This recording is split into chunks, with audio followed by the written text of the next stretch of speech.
I remember my father, I was young and my dad always told me, lagi na lang niya sinasabi no, always tell me that if you gonna have your own family, you will know what I was saying to you now.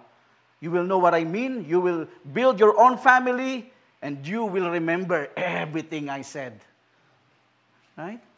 Sabi ko, sinasabi nito dati, no? Everything that I said to you, you will remember it. Amen? So, when I was a kid, my tatay or my dad had a lot of rules. It's like, rules, and don't do this, don't do that, don't do that. Like I remember, always my dad always telling me, hey, don't drink and drive. Do not get drunk. Make sure you leave something so you can walk. Right? And be home at 11 p.m. You should be home at 11 p.m. And I told myself, 11 p.m.? Right? It's unfair because Cinderella can come home at 12 o'clock. How come me, it's 11 o'clock, 11 p.m.? Right? So there's a lot of rules, and the only way for me is to get out of that house so that nobody give me command. No laws, no rules. What is my solution? Get out of the house. Right? So I get out of my house, I walk away. Then this is the thing. Then the problem happens. Technically, seriously, I remember it's 11:05 when I got in a big accident. I was driving a motorcycle and got hit by a dump truck at that time. Guess what happened? I was drunk. Right? I was drunk at that time. So I got hit by the dump truck, and praise be to God, God is gracious to me. Right? I remember I was like flying to the coconut tree, and I hit the coconut tree, and then I fell down into the bush. I was like, am I still alive? Like that's a really, like if you were at that time, you can see that I was flying. I flown out on that coconut tree. And at that time, when I said to myself, well, I feel like nothing happens to me. And praise be to God, I didn't, like, no wound, no stuff, like a little bit wound in here, but I didn't get hurt that much. And praise be to God, even I'm not a believer at that time, it's not really, hindi siya grabe. Right? So, listen to this. The motorcycle, it doesn't have that much scratch. So I know when I'm seeing it right now, it's a divine intervention to me. Right? Because being hit by a truck is impossible for you to survive. But I know God protected me at that time because God still used me in His kingdom. Amen? So, you see, brothers and sisters, as a teenager, I didn't like to have rules. Although all the rules for what my dad says were good for me.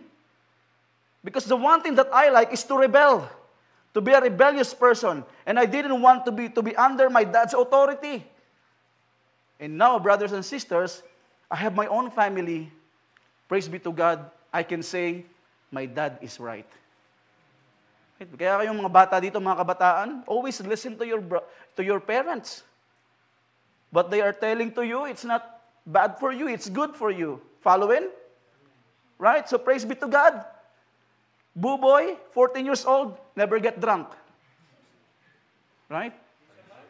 Praise be to God. Right? Amen?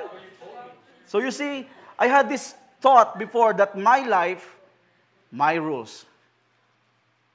My life, my rules.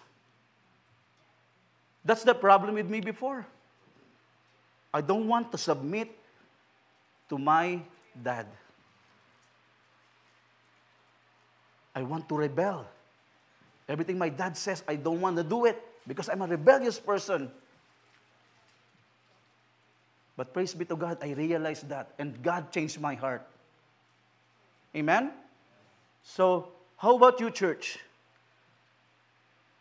Did it come to your life that you struggle to follow rules under the authorities in your school, in your family,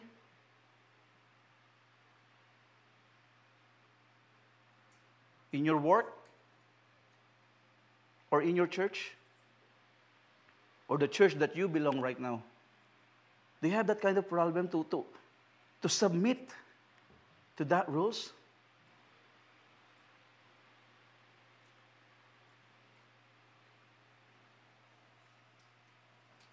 Our topic for today is entitled, again, Founding the New Kingdom in Matthew chapter 6, verse 10 to 11. I invite everyone to pray. Let's pray. Father, as we come to you today, we thank you, we glorify your name.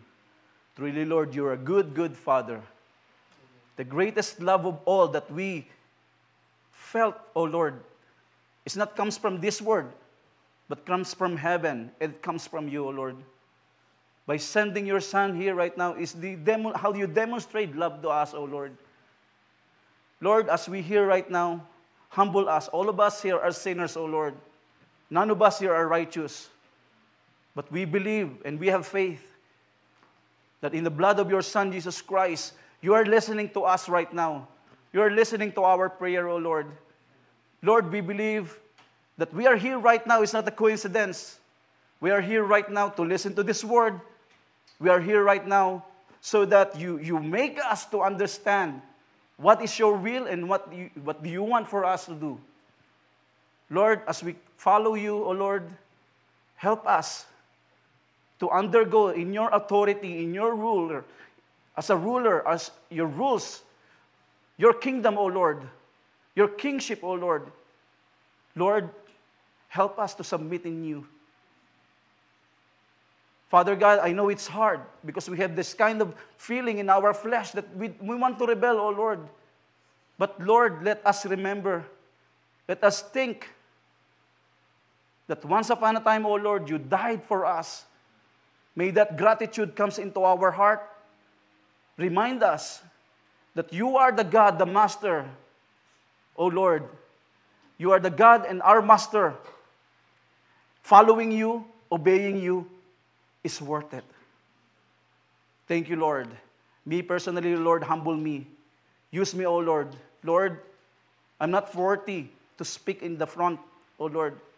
But use me, O Lord. Send me to these people, O Lord. Speak to these people. Use me, O Lord. And may your word become transformation into the heart of the listener today, Lord, inside this church, and even in live, in Facebook Live, O Lord, in all the social media, O Lord, that we are live right now. Lord, help them to realize that this message is for them. In Jesus' name we pray. Amen. So one of my favorite movie, actually I like watching movie, right? One of my favorite movie is the King Arthur. Right? Who watched King Arthur here? There's a lot of King Arthur movies, right? But one of the things that I like is the one with the King Arthur and the knights around the table. Right? You can see that how they plan, they attack, they're talking about what's happened to this part of this kingdom and part of this empire and something like that. They're planning about the weapons and stuff. They're planning their attack, how they do the defense. Right? So that kind of movie that I like, right? Depending on the castle, establishing empire and kingdom. See, you could see in the battle, the cannon. Right? I always like that battle, like the fight scene. Right? The sword fight, the battle, the cannon, the horses and stuff, the bow and arrow. Right? It's really nice. It's really good. And I really like that. One of my favorite castle I have been is in the Casa Loma, right? From yung galing Toronto dito, right? You see the Casa Loma Castle. You can see the armor in there. That is yung talagang authentic armor, authentic sword at that time. So it enjoys me, right? Kung pumunta kayo sa third floor and the second floor, there's a gun, there's a sword, and I enjoy it so much, right? So there is something in the kings and castle that I enjoy. Right? So maybe, I remember too, one of the castles and the ruins in Mexico, I like it so much. Right? The Chichén Itzá, the pyramid, the ruins in Tulum. You can see that there's a system, there's somebody built that thing, which is, you can see that the civilization at that time is really always defending their castle, right? Fighting with the enemies, right? I remember in Tulum, it's really nice that you can see the Caribbean Sea, right? Because that's a strategy. Right now, if they can see the enemy coming, so they can prepare. Right? So that kind of thing that enjoys me so much. When it comes to war, just a movie, ha? in movie lang po. In wars and fight and battle and some kind of that stuff. Right? So see, brothers and sisters, in the present time, right now, in our present life right now, we are like this. We enjoy castles. We enjoy battles. We enjoy everything. And it's happening right now in our life. We're trying to build our small kingdom unknowingly. You know that? We are trying to build an empire unknowingly. We act like a king and queen of our own kingdom. Did you know that? That's why, listen to this, we work so hard. Why do we work so hard? So we can build our modern castle. Our big houses. Right? That's our castle right now. Which is our house. The bigger, the more expensive, the better. Following? Modern horses. What is our modern horses? Our cars. Right? Gusto yung iba, European, Japanese cars, Lexus. The more expensive, the better. And that is our modern horses. And kind of alliance. We have alliance. We have soldiers and stuff. Right? We are groups right now. Our friend groups. Work groups. Yeah? So we're building our own empire that we don't even know. Technically, our life right now is like a kingdom. Following? It is a kingdom. We're building our own kingdom. We're building our own empire consisting of things that we work so hard for it so that people will see, wow, that's a nice kingdom you have. Following? When Jesus tempted by Satan, he showed many kingdoms. Following? The kingdom of this world. In Matthew chapter 4, verse 8 to 10, sabi dito, again, the devil took him to a very high mountain and showed him all the kingdoms of this world. Listen to this. All the kingdoms of this world and their splendor. All this, listen to this. Satan talked to Jesus Christ. All this I will give you. He said, this is the catch. If you will bow down and worship me. Of course, Jesus said, I know your trick. I know what you're doing. Right? You want me to be, you want me to be busy so that the kingdom of God, my mission, will fail.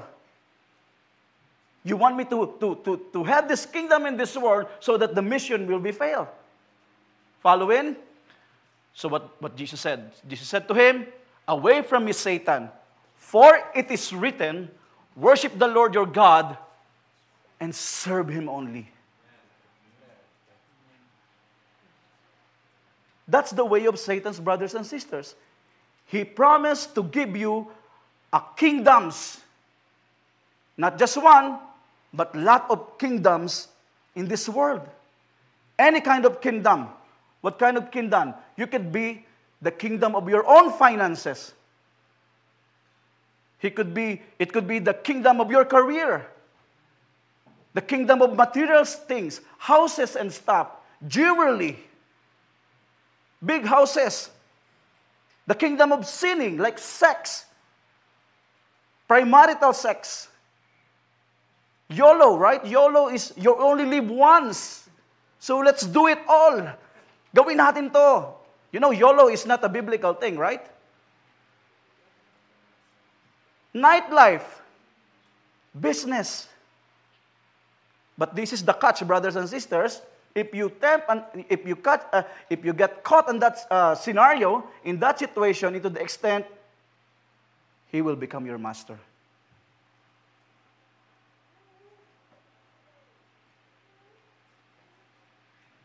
The deception of using material things, brothers and sisters, and what in this world, so that we will be too busy enjoying these things.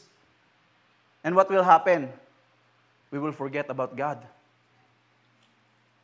Following? And that's what happened to Adam and Eve. You know, the humans before, the man used to walk with God freely.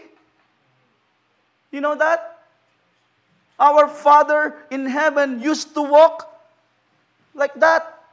Hi, Father. Oh, how are you? Ito, I'm tired. I named hippopotamus a hippopotamus. You see, the presence of God in the Garden of Eden, usually He's just in the front of them. But what happened, brothers and sisters? They were in the kingdom, but choose to be like God. Right? Kasi they have everything. But one thing that they don't have, you're going to be like God. They rebelled against God. Humans used to have everything they need, but because deception of Satan, mankind chooses to disobey God. Because what happened? They tend to pay attention to their lust. Remember the three lusts? Lust of the eyes, lust of the flesh, and pride of life. Adam and Eve may be thinking, reading between lines, gusto ko rin maging God. I want to be like God. Let's do this. And because of this, what happened? Chaos happens. The system broke. It happens through the disobedience to God. And what happened? The biggest failure in mankind, we become separated from God. We become separated under the ruler and authority, the kingship of God. Listen to this, brothers and sisters. In this world, brothers and sisters, the ruler is Satan. Following? In 2 Corinthians chapter 4, verse 4, the God of this age has blinded the minds of unbelievers so that they cannot see the light of the gospel that displays the glory of Christ, who is the image of God. Did you know that? This world is belong to Satan. Following? Satan's primary goal, brothers and sisters, is not for us to build a relationship with God. The primary goal of Satan is to separate us from God again. Right? Remember what happened in Adam and Eve. He won on that time. But this is the thing. The Bible says, the battle is already won. Following? But now, what is Satan doing right now? Satan is doing right now, he's trying to collect more souls to go with him in hell. That's why he needs to separate the people, the human, from God. And he's trying to do it using the lust of the eyes, lust of the flesh, and pride of life. And it's working good. It's working. Because a lot of people are caught with this. Amen? Right? So, that's the thing. He's not just like trying to separate us temporarily, but Satan is trying to separate us from God eternally. Walang katapusan. So he wants to prevent us having intimate relationship with God so that we become blinded and we're not going to see the glory of God. The light, we're not going to see that because he's trying to blind us. Following? So the tactics of Satan is to feed our selfish desire so that he could separate us from God. So in Romans chapter 8, verse 5, sabi dito, those who live according to the flesh, our flesh, those people who satisfy their flesh, we're talking about sinning, enjoying material thing, right? Have their mind set on what the flesh desire. Amen? So listen to this. As a Christian, you know who's talking about kingdom and who's talking about material things. Do you know that? You will notice what is important to them. You will notice what is their master. Right? They're always talking about this, things, financial, saving, houses, ano ba yan? Hindi mo na naringgan you didn't even hear about God. God is good. Why? Because we did Bible study yesterday. I learned something about this. But sometimes there's a lot of Christians are talking about just material things. Their testimony is always material things. Following? That's why in Romans 8:7, sabi dito, the mind governed by the flesh is hostile to God. Listen to this. It does not submit to God's law, nor can it do so. Brothers and sisters, Satan wants you to enjoy sinning.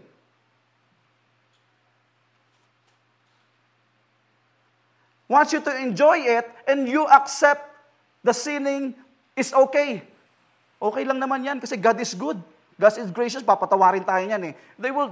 If you say sorry to God, He will forgive you anyways. You see, to chase what in this world so that He could blind us the real problem about mankind. What is the problem of mankind? Hindi pera, ha? What is the problem of mankind? Sin. Sin, sin, sin. The problem of mankind, brothers and sisters, is not taxes. The real problem of mankind, sin.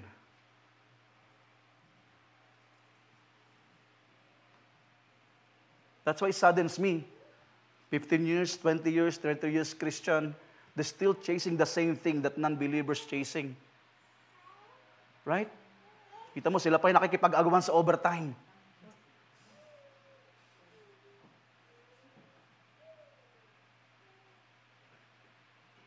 Chasing what in this world.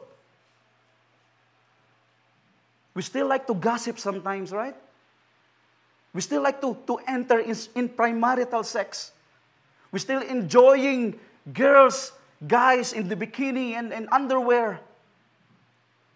We still hook up in pornography. Selfishness, hating neighbors, loving and prioritizing ourselves only. Under Satan as a ruler, brothers and sisters, is okay. Okay lang yan. Congratulate ka pa ni Satan eh. Pag ginawa mo yan, congratulations. Ha? Nanood ka ng porn. Galing talaga ni bro. In the kingdom of Satan, it is okay. But in the kingdom of God, no. Amen? You see, brothers and sisters, listen to this. We act that we are still slaves of sin, and we feel like we can't let go of our sin. You see, this is the kind of chaos that we are facing right now. The absence of God in the humanity is a chaos. Again, the absence of God in humanity is a chaos. Right? So whatever in this world, it is totally opposite what is in the kingdom of heaven. Did you know that? You see, what is in this world that being affected, infected by sin, this place we will always be the place for sin. That's why remember, this world will disappear. It will burn. Because this world needs to be eradicated. Because this is a sinful world, brothers and sisters. You see, what is in this... and whatever in this world, brothers and sisters, is not from the Father. The sin that doesn't come from the Father. Sinning, brothers and sisters, and your situation right now, sinning, still slaves in sin, brothers and sisters, the Father doesn't like that. He is a merciful Father, remember? He don't want you to be addicted on something. He don't want you to be addicted on sinning. He don't want you to be busy working and you forgot about it. He doesn't want that for you, brothers and sisters. He wants you and me to be with Him. That's His purpose. But because of our sinful nature, brothers and sisters, we cannot be with Him. Because God is holy and we are not. There's no way that the sinful person and God can be together if we're the way who's reaching Him. Because dirty rags nga ang tingin sa atin ng Panginoon because of our sinful nature. Amen? We are incapable of making a way to meet Him, to reach Him. Because this world belongs to Satan. In 1 John chapter 2, verse 15 to 17, listen to this. John was talking, the God was talking, do not love the world or anything in the world. If anyone loves the world, love for the Father is not in them. For everything in the world, the lust of the flesh, the lust of the eyes, the pride of life, comes not from the Father, but from the world. The world and its desire pass away. Listen to this. Listen to this. Hindi ba sinasabing, whoever have a big house lives forever. Whoever have a double job will lives forever. No, ang sabi dito, what he says, but whoever does the will of God lives forever. Amen? Following? So God's make a way. God's make a way para ma-reach out niya tayo. We cannot. We don't have the capability. Even you are the most nicest person in the world, you cannot meet God. Even the most generous person in the world, the most helpful person, right? The most generous person, you cannot reach out to God. So what are we gonna do? Right? God makes a way. And even Satan didn't know about this plan. Following? His plan is to be with you and me and every people of this world who accept Him. That's why He sent His Son to the world. Amen. How about love? Praise the Lord. We cannot reach God. So what God says, okay, I'm just gonna bring my Son to you. Right? You know the song? He didn't want heaven without us. So Jesus, ano yun? Ano ba yung lyrics nun? Jesus ba? Dinala niya yung heaven through Jesus Christ. He brought heaven through Jesus Christ. And that is true. Because there's no way in our capability, in our life that we can reach God. So what He do? He sent His only begotten Son. Sabi dito, sabi John 3:16, for God so loved the world that not the world, listen to this, for God so loved the world, it means the people in the world. He sent His only begotten Son. Following? So even though, listen to this is the grace, the love that God shows to us. Even though we are still sinners, Christ died for us.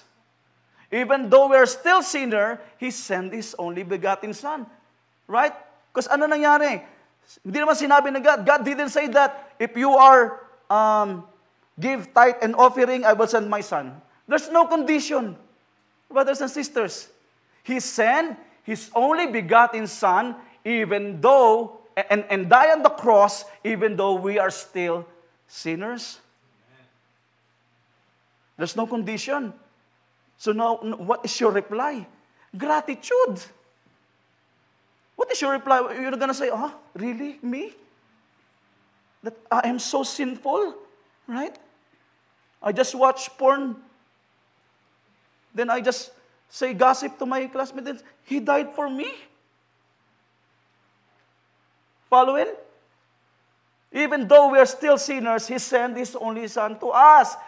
Since there's no way that we could get closer to Him, the Father sends heaven to earth in the person of Jesus Christ. Amen. How about loud praise to the Lord? He sent heaven to earth in the presence of Jesus Christ. The ruler and the authority in heaven became flesh. And His name is Jesus Christ. Amen? So, He could fix the chaos that man and Satan made. Right? Sometimes kasi, we always complaining about Satan. Lagi natin sinisisi. We always, ano ba yung English sa sisi? Blame him. But really, it's man and Satan who sin. Following? His big picture is to bring those people who accept Him under His authority and rulership and leader and kingship into a brand new kingdom. Since this world is affected by the sin, God came here to earth to make a new kingdom. Following? Since the world belonged to His ruined nature, right? Jesus still established a new kingdom here. That's why from darkness to light. We came from darkness to light. From darkness to light. And this kingdom is ruled by Jesus Christ. Amen? In Matthew chapter 3, verse 1 to 2, now in those days, John the Baptist came preaching in the wilderness of Judea, saying, repent, for the kingdom of heaven is at hand. Amen? How about loud praise to the Lord? The kingdom of God is in heaven in the presence of Jesus Christ. Following? See, when John the Baptist baptized Jesus, he knew that the reign of the kingdom of God will be established here through Jesus Christ. And John actually pointed his disciples, right? Ano sabi ni John the Baptist? John the Baptist pointed the disciples, the two disciples to Jesus Christ. What he says? Look, the Lamb of God that will take away the sins of this world. Following? So now, John the Baptist, okay, I'm done. I'm done with my job. All of my followers, or of my disciples, or of my followers, go to Jesus Christ. Because He is the Lamb, He is the King, follow Him. Amen? Listen to this, brothers and sisters. He knows that the Messiah will save the people of Israel in slavery of sin. But listen to this. This is the catch. All the Jews are waiting for the Messiah. Did you know that? All of them waiting for the Messiah. The nation of Israel was waiting for a Messiah that would save them from slavery. Slavery of what? They're thinking about the slavery of the Roman Empire. Following? So, they're thinking about Jesus Christ as the wrong Savior. They were waiting for a Savior that would save them under the captivation of the Roman Empire. They were waiting for a kind of king, David na king, a King David, that riding in a horse, following by 1,000 soldiers. That kind of king that they are waiting, so that they become free from the captivations of the government or the captivations of the empire, Roman Empire. But listen to this. What happened? Jesus as a Savior, baliktad. It's not even the same. So Jesus came into Israel riding in the donkey. A donkey that's not even his donkey. And who's following him? Nobody's following him like a soldier, like a Roman Empire, like a Roman soldier. Who's following him? The 12 disciples, a usual person. a usual people. Sinners, criminals, right? Sino pa? Yung children, widows. Now, the people of Israel was thinking, really? Is that the Messiah? Riding in the donkey? That's why they got disappointed when Jesus is not the Messiah that they really expecting. They're so disappointed. Who is Jesus to you, brothers and sisters?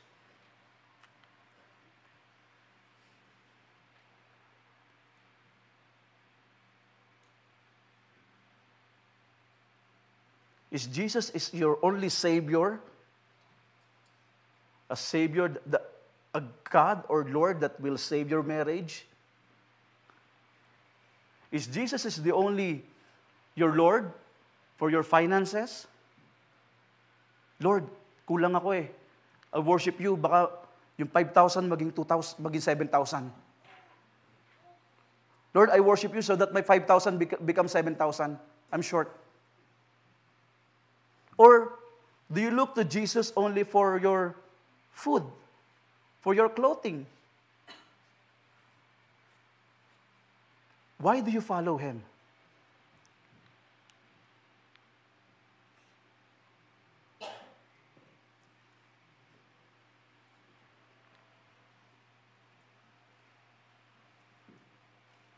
The kingdom of God is not from this world. Listen to this. In John 18:36, is not from this world. His kingdom is not from this world. John 18:36, Jesus said, my kingdom is not of this world. If it were, my servant would fight to prevent my arrest by the Jewish leaders. But, listen to this, but now my kingdom is from another place. Following? So, when the expert of the law brought Jesus to Pilate, brothers and sisters, they wanted Jesus to be killed. Right? Of course, as the leader of Roman soldier, brothers and sisters, he was very careful on judging Jesus Christ. Right? So he was avoiding, number one, he was avoiding a rebellion, a civil war. Kasi baka itong si Jesus Christ, maybe this Jesus Christ have followers and soldiers that will cause civil war. So he was very careful judging Jesus Christ at that time. For the Pharisee, actually declaring that he is the Son of God and the King is a blasphemy for them. Even though Jesus Christ, the requirement from the Old Testament, he fills all the requirements, they don't believe in him. Why? Because they're expecting the wrong Savior. Following? So, even they brought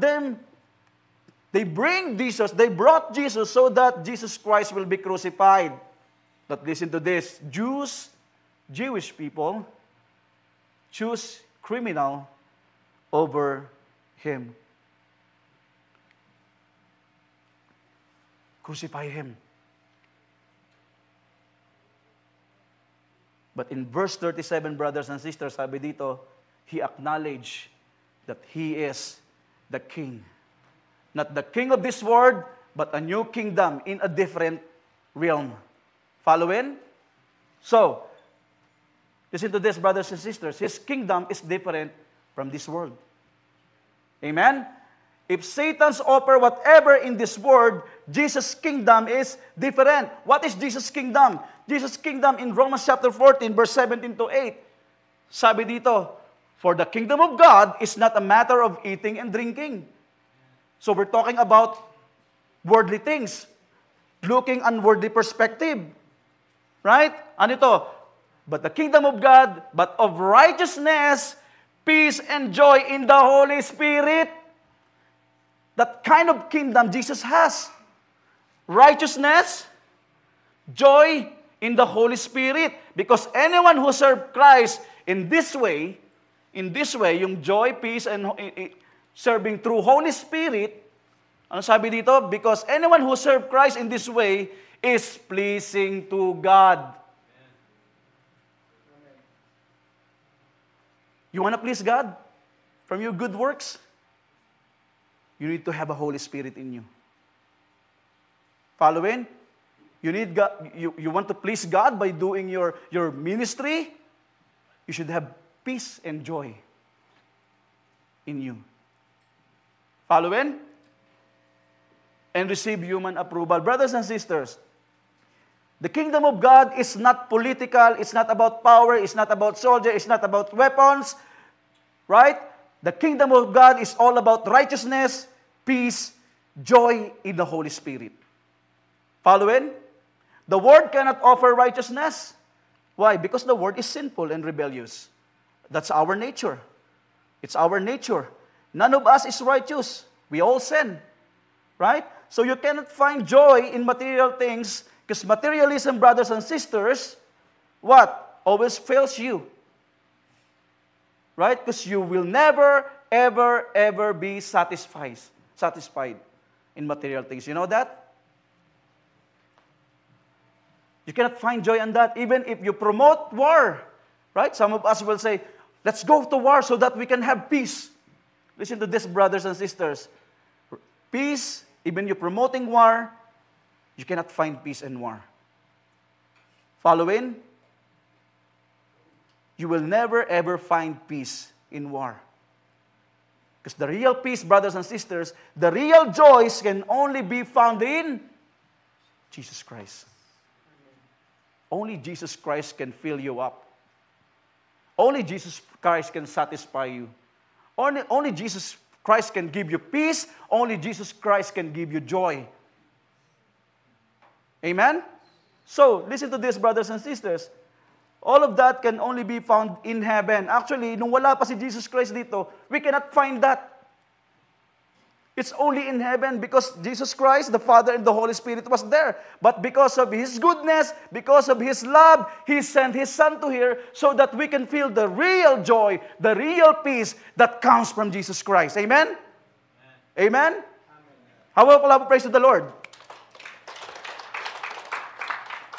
So listen to this, brothers and sisters. Jesus is promoting and offering peace in this world that this world can never ever give. Only through Him. Only through Him. Only through Him. Amen? Only through Him. See, all of that we can only be found. Actually, that's why God made a way to bring His kingdom from in heaven, the kingdom of heaven, to this world by sending His only begotten Son. Amen? So, listen to this. The kingdom of the Lord is in different realm. That's what we're talking about. What kind of realm is this? It is in spiritual realm. Following? So once on being asked by the Pharisee asked Jesus Christ, okay, so when the kingdom of God will come? When the kingdom of God would come? And Jesus replied, the coming of the kingdom of God is not something that you can be observed. You cannot see the kingdom of God, but it's in there. Following? You cannot see the kingdom of God, but the kingdom of God is at hand, and it's present, and it's happening right now. But you cannot see it. Following? Why? When Nicodemus talked to Jesus Christ about the kingdom of God, he couldn't understand it. Really? He literally couldn't understand it. This is because Jesus is talking about in a spiritual realm. But Nicodemus was trying to learn literally. Right? When Jesus Christ says, you need to be born again. Huh? So how come an old person can go back to the mother's womb and be born again? Literally, no? But Jesus Christ is explaining in the spiritual realm. And because Nicodemus doesn't have the Holy Spirit in him, he couldn't understand it. Following? So, when you accept Jesus Christ as your Lord and Savior and declare that He is your Master, He is your King, you will be entering into this spiritual realm. Dadalhin ka niya dyan. God will bring you in spiritual realm. Right? The Bible says in Matthew chapter 13, verse 11, that the knowledge of the kingdom, brothers and sisters, kung sino po the jot note, Matthew chapter 13, verse 11, that the knowledge of the kingdom of heaven was given to the believers, not to the non-believer. Right? If you accept Jesus Christ as your Lord and Savior, right, the Holy Spirit will teach you, will give you discernment to understand the spiritual realm. Following? That's why the Bible says in Matthew 13, sabi rin dito, that even the parable, it makes really so hard to them that he gave the parable that even he couldn't understand it. Following? That's why you can see, you do notice, don't expect if the non-believer didn't get the Word of God. They're not gonna get it. Trust me, they're not gonna get it. Amen? Because they don't have the Holy Spirit with them that will teach them, that will explain to them. Following? So listen to this. You will be entering into His kingdom and you will feel the presence of God through Jesus Christ. Amen? It is like the kingdom is here, brothers and sisters, but not fully here. The kingdom of God is already here, but not fully here. Right? Because the fullness of kingdom is when Christ returned in the second coming, and that is in the judgment day. Following? So, being inside in His kingdom, He promised the Holy Spirit. That's why the job or the thing of the Holy Spirit is to teach us about the spiritual matter. Right? So, in John 14:26, sabi dito, but the Helper, right? Listen to this. But the Helper, if you receive Jesus Christ as your Lord and Savior, you will receive this. The Helper, the Advocate, right? The Holy Spirit, whom the Father will send in my name, He will teach you. He will teach you. All things, lahat ang gusto mo malaman, all things that you wanna learn about the Word of God, He will teach you. All things. And listen to this. And He will remind you. May taga-remind pa tayo. He will remind you of all that I said to you. Everything that you learn from His Word, He will still remind you. Everything that you don't know and you want to learn about it, He will help you and He will teach you. Following? So, you see, in the kingdom of this world, Satan will let you hook up in the things in this world so you can become busy accumulating what is in this world. Tandaan nyo yan. Sometimes blessing could be a curse. Be careful. Following? So that you become busy.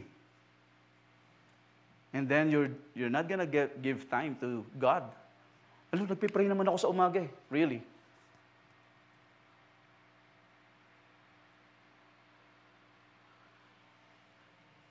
He will invite you to sin and rebel against God. And then when you got hooked up, brothers and sisters, He will leave you alone and He was laughing at you. Nauto ko na naman to. He will leave you alone. Now you are drowning.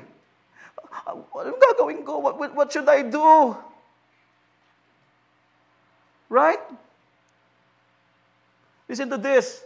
Now you will forget because of the anxiety, because of the needs that, oh, anong kakainin ko bukas? What would I eat tomorrow? Oh, I am so short. Now because of that anxiety, you forgot now about the Word of God. You will become so busy keeping up in payments, right? Keeping up in Joes, ba tawag doon, Pas? Keeping up with Joes. Right? Don't ba Jews? Joneses, okay? So, listen to this. He will invite you and then if you hook up, you're drowning, He will leave you alone. Don't worry about this JR. He's drowning. Akin yan. His mine. Next. Let's move on. Let's move to the next person. But listen to this, brothers and sisters. When Jesus Christ went to heaven, to the Father, He didn't leave us alone. He needs to go back in the Father, right? But He didn't leave us alone. Right? He sent a person like Him in the presence of the Holy Spirit. Amen? How about clap praise to the Lord? He never leave us alone. But His promise, I will come back. But assurance, you will not be alone. I have a helper that I will give to you, and that is in the presence of the Holy Spirit. Amen? Why? Because He was talking to the disciple. He knew they were vulnerable and weak against Satan. They were weak, right? They couldn't fight back to Satan. Right? His disciples are troubled by the ascension of Jesus Christ. But Jesus assures them that He will not leave them alone on their own because the Holy Spirit is with them. Following? The comforter, the helper, the advocate, the teacher. Listen to this. And this Holy Spirit is powerful. Did you know that? Right? Because you can see the power of the Holy Spirit can transform life. You see, you can see in the book of Acts, the power of the Holy Spirit transformed the life of people in the book of Acts. Right? Can you imagine? People are selling their own possession so that they can give this to the needy. Nobody can do that. You think you can do the selling all your house and possession and cars, and then you can give it to the needy? You can't do that. But because of the power of the Holy Spirit, they're able to do that. Amen? See, house churches are everywhere. Right? Everybody wants to know Jesus Christ, knows God. Because that's the power of the Holy Spirit. They want to know Jesus Christ because the Holy Spirit giving them the pagkauhaw, the thirsty of the Word. Amen? House churches was everywhere. Right? And the willingness of people to die for their faith. The Christians before, is not like now here. We're sitting down like comfortable. Right? The Christians before, they burning them into the street. Because of their faith to Jesus Christ. But they say, all you have to do is say, you don't believe in Jesus Christ, no, burn me. None of them has a good life like us right now, brothers and sisters. But because of the Holy Spirit, they strengthen them. Do not give up on your faith. Do not give up on your faith. I will strengthen you. Following? Adding multitude of Christians and new believers from all the Judea and Asia and everywhere. And that's the power of the Holy Spirit. The one who adds a new believer is not us. It is God. Following? Kaya pag may nagpapabaptize dyan, if somebody got baptized, huwag nyo sabihin, ako nagbaptize dyan, no? It's God. Ay, bibilangan pa, ilang ka ba? Ay, 5 ako. 6 sana ako, kaso umurong eh. Listen to this. It is the power of the Holy Spirit who transformed life for those who ever believes in Him. Following? So listen to this. How powerful the Holy Spirit is, brothers and sisters. The Holy Spirit, this is the same Spirit descending like a dove and settling on Jesus Christ when John the Baptist baptized Him. The Holy Spirit that's in you is the same Spirit who raised Jesus from the dead. Do you know that? That's how powerful He is. But if you declare that Jesus Christ is your Lord and Savior, brothers and sisters, the Spirit of the Lord is in you. Amen? How about clap? Praise to the Lord. That's how powerful He is. Right? Amen? So, listen to this. When you decide to Jesus to be your master, accept Him in baptism, the Holy Spirit will descending to you like a dove. Not literally dove, but it means parang bumaba sa'yo, coming down to you, and He will lives in you. Right? The advocate will come to teach you and remind about Jesus Christ, His teaching, His command. Listen to this. The Holy Spirit will help you to look at what is above. You will look above to Jesus Christ with the Father in heaven. Right? And He will stop you to look what's here in earth. He will strengthen you that you will focus what is in above rather than what is in below, in earth. Right? So it's our nature to look and enjoy what is around us, brothers and sisters. Na? Kaya pagka nasa bago tayong lugar, if we were in a new place, we're like, oh my goodness, oh nice, nice, nice. By the way, if you go to our house, I have a new mini fountain. Cute. You will see that. Right? We like to see around like this. Our tendency is to look around. But it's hard for us to look up. Nakakangalay eh. But the power of the Holy Spirit, He will strengthen us to look up, to look in heaven rather than look on earth. Following? Because it is our nature. It's nice to look like this. Hindi ka nakakangalay, right? So do you know, plot twist, do you know that the company pays more doon sa spot, sa shelf, in the eye level? Pansin nyo? Because I remember when I was in Blesswood, I told them, can you put our product in this? Well, you have to pay something for that. I was like, really? Yeah. So you will notice the more expensive product will be in the eye level because they pay more for that. Right? Because our nature is to look what is in front of us. Following? Right? So, make sure, brother, in Colossians chapter 3, verse 2, listen to this. Paul says, set your things what is in above. Right? Not on things on earth. Set your things what is in above. Not the things what is on earth. Right? So the Holy Spirit will help us to discern the Father's will. Right?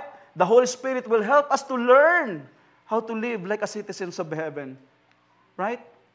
And Jesus Christ Himself actually is the kingdom of God. Following? In Luke chapter 17, verse 21, nor will people say, here it is, or there it is, because, with this, the kingdom of God is in your midst. Right? If you receive Jesus Christ as your Lord and Savior, Jesus Christ is in you. Following? So the kingdom of God is Jesus Christ Himself. Amen? How about loud praise to the Lord? He is the kingdom of God. Now, if we look at the life of the disciples after the ascensions, they know the truth, that Jesus is in the midst of their life. Even Paul was willing to give up everything they have in the sake of knowing Jesus.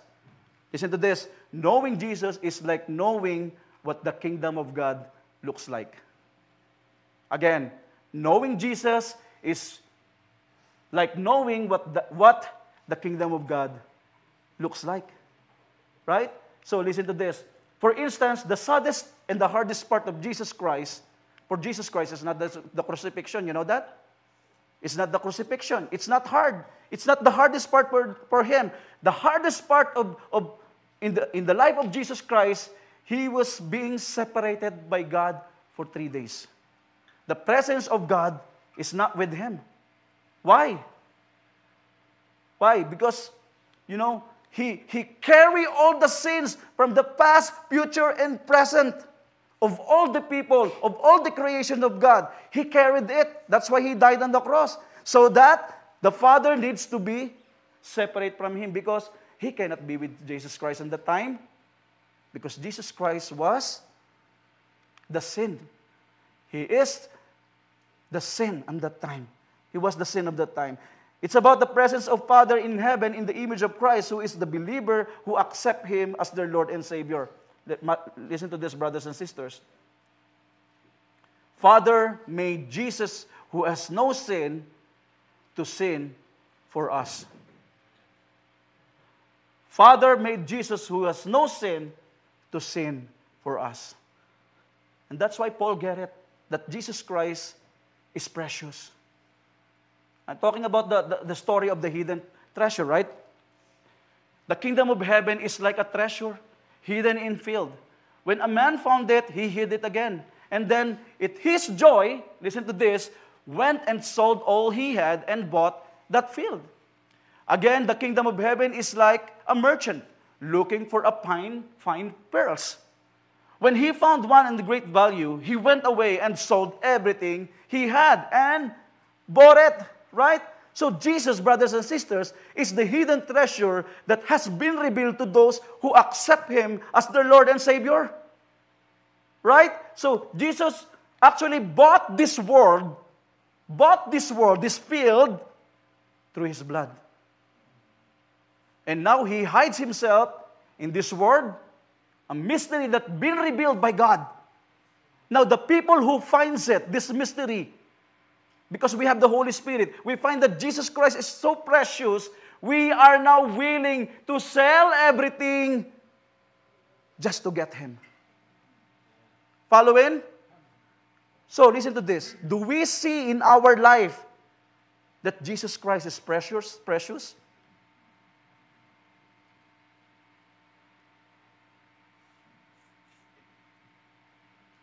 Are you willing to give up everything for Him?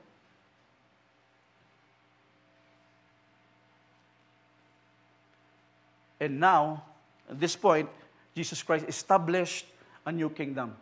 Ephesians chapter 1, verse 20 to 21. And He exerted when He raised Christ from the dead and seated Him in this right hand in the heavenly realms, spiritual realms, brothers and sisters, for above all rule and authority, power and dominion, and every name that is invoked. Listen to this. Ang sabi dito, not only in the present age, but also in the one to come. Amen? How about cloud praise to the Lord? The kingdom of God is reigning right now in this world. Not fully, because the fullness of His ruling kingship when He comes back. Amen? So listen to this, brothers and sisters. Jesus set up a whole new kingdom. And everyone is invited to be part of it. Now, our central idea, Jesus came to establish a kingdom ruled by Him, not merely to bring people to heaven, but to bring heaven into earth. Into the earth. Right? So, what now? Actually, brothers and sisters, what shall I do? Right? We listen to the word, but we need something to do. Because we don't listen to the word just because. Right? We listen to the word and we expect, God expects you to react with it. Amen? So listen to this. Satan saw the glory of heaven. He was the worship leader. He was with the Father, the Son, and the Holy Spirit at that time. But he chooses to be God on his own. He never accepted God as the king and his master. He thought he could survive and do better without God. And a lot of angels chooses him as their Lord. Listen to this. But some human chooses Satan unknowingly. Knowingly and unknowingly. Because some of them never heard the good news, and some of them heard the good news, but they don't accept it. Following? See, I want you to be honest with yourself, brothers and sisters, and reflect with this question. It's between you and God. You don't need to answer this. Right? We would learn this lesson that there are only two kingdoms in this world that we are part of, that we surely are part of. Hindi natin sasabihin, ay, hindi naman ako kay Satan, ay, hindi rin ako kay God. Right? Always one kingdom that you belong to. Right? The kingdom of this world belong to Satan, and the kingdom of God belong to Jesus. Which kingdom do you belong to? Every kingdom has Lord. Who is your Lord?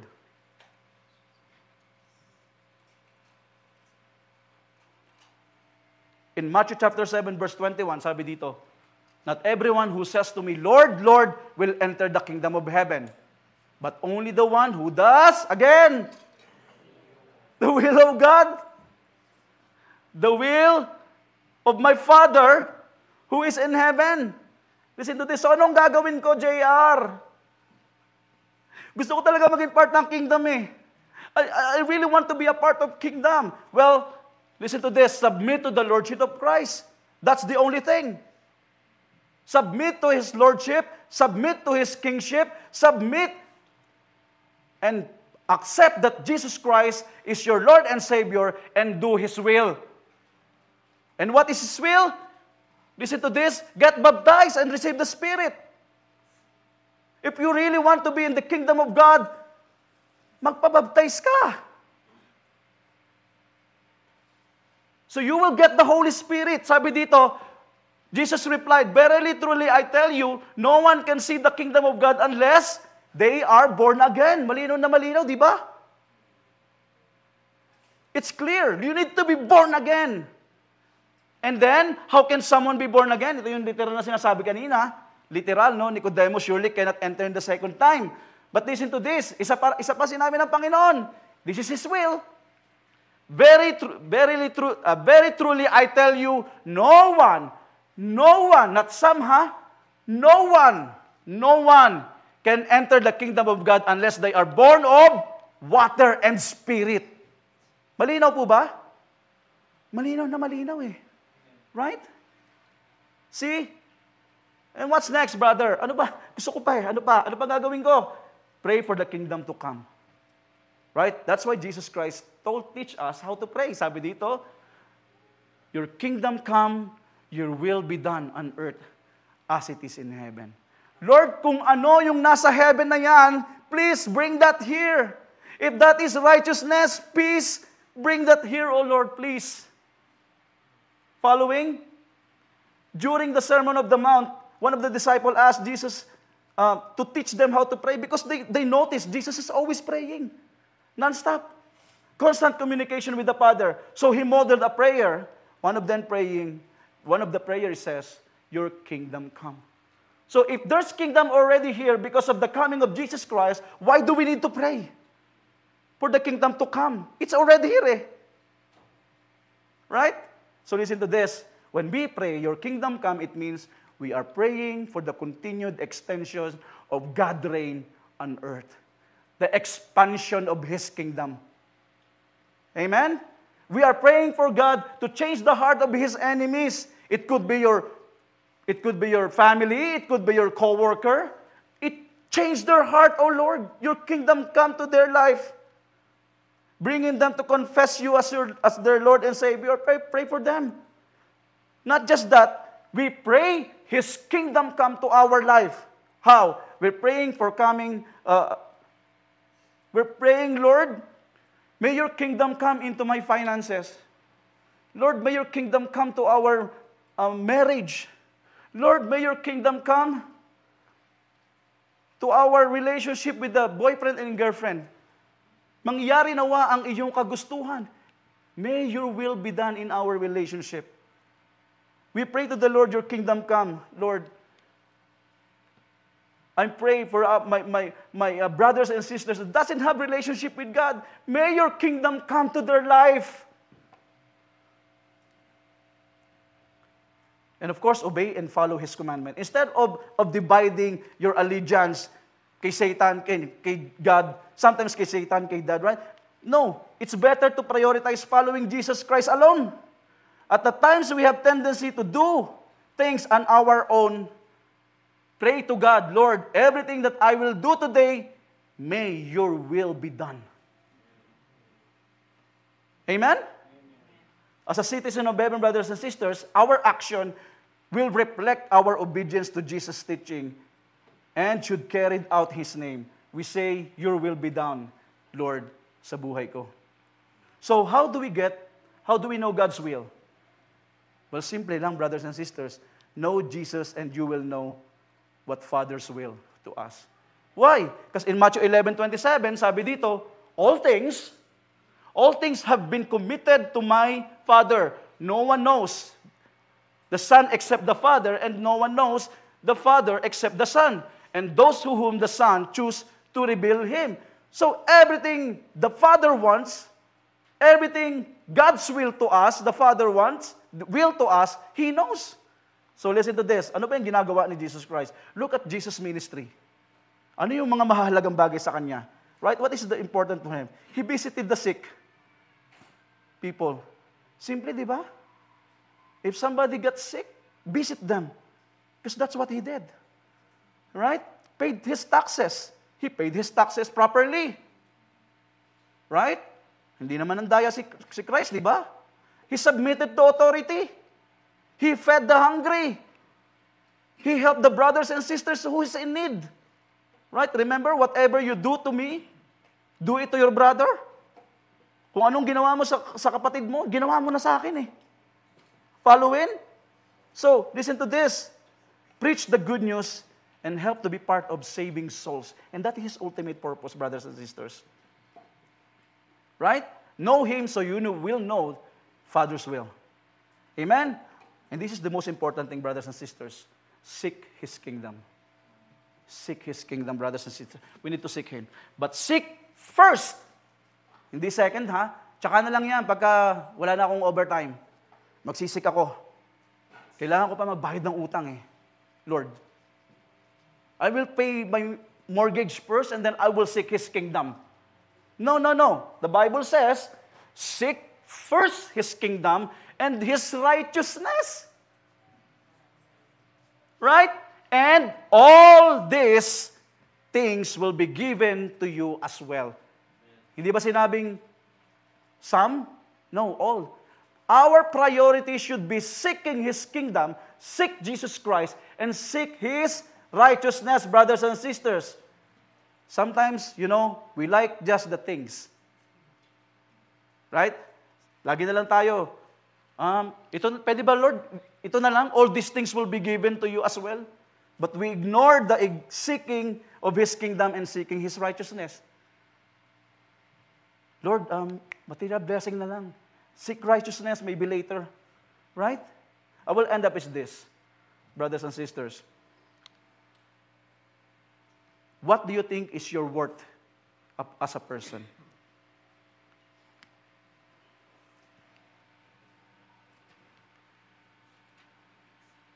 Listen to this, brothers and sisters.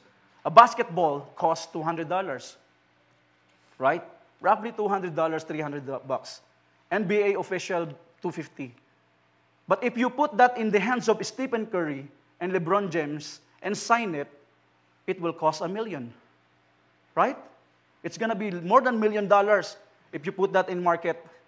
Tennis racket costs $350 to $400. Once Federer use it for a while and sign it, it will cost $1 million. The value of things changes whoever holds it or whoever use it. But listen to this, brothers and sisters. We are all sinners. In the book of Isaiah says, we are unclean and our righteousness is like filthy like rags. We are polluted garments.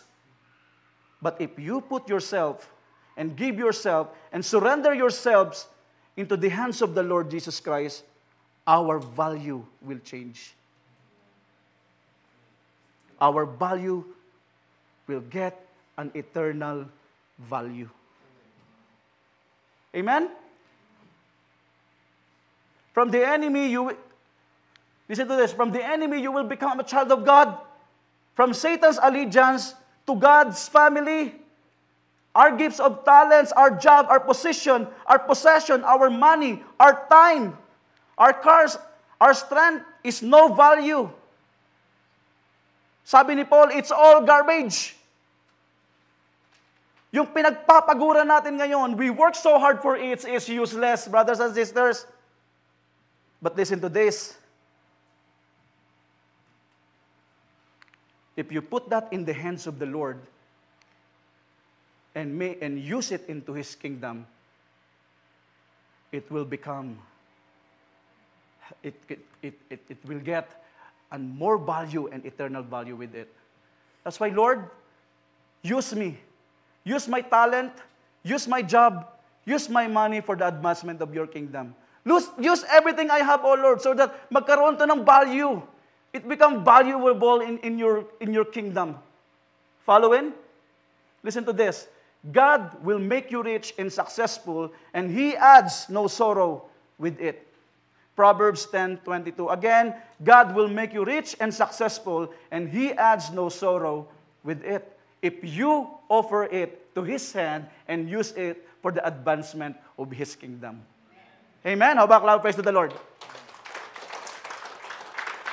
Kaya yung gusto magpa-barbecue dyan, if you want to have a barbecue tonight, let's have fellowship. Who's available? Amen? Praise the Lord. How about loud praise to the Lord? Listen to this. Your houses can be a house church. Your car can pick up someone who goes to the house church. Your money can use to the Philippines for the advancement of the kingdom. And of course, the discipleship. Your time, mag-disciple kayo. Turuan kayo na, miski isa lang. Even one person, disciple them. Teach them about the Bible. Teach them that you know. And of course, ang pinakamahalaga sa lahat, seek Him, His righteousness, through house churches and reading your Bible. Amen? For our conclusion, let Jesus rule, reign, and be the Lord of our lives through surrender and submission. If Jesus is not your Lord of all, He is not your Lord at all. Amen? How about clap praise to the Lord?